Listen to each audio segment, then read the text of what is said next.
Fakta baru terungkap dari kasus tabrak lari mahasiswi Universitas Surya Kencana bernama Selvi Amalia Nuraini.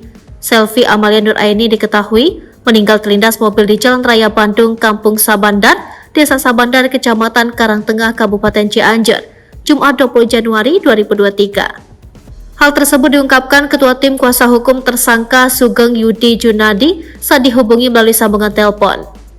Yudi mengatakan berdasarkan fakta baru yang diperoleh, penabrak korban hingga tewas bukan mobil sedan Audi A6 warna hitam bernomor polisi B1482QH yang dikemudikan Sugeng, namun mobil jenis Pajero berwarna hitam dengan plat nomor dinas polisi. Adanya dugaan fakta itu berdasarkan keterangan Yusandi, sopir angkot yang kendaraannya tepat di depan sepeda motor korban, sebelum akhirnya korban jatuh dan tewas terlindas mobil katanya.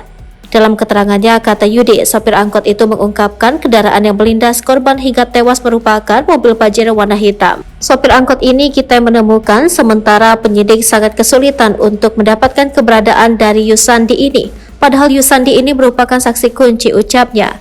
Yudi menjelaskan dalam keterangannya, saksi kunci tersebut mendengar suara brak setelah beberapa detik angkot yang dikendarainya berpapasan dengan mobil Pajero warna hitam.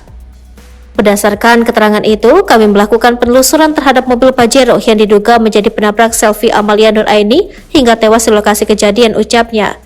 Pihaknya mengungkapkan hasil penelusuran CCTV dan sejumlah saksi yang dikonfirmasi mobil Pajero itu merupakan rangkaian kepolisian yang tengah melakukan tugas negara ke TKP Wowon.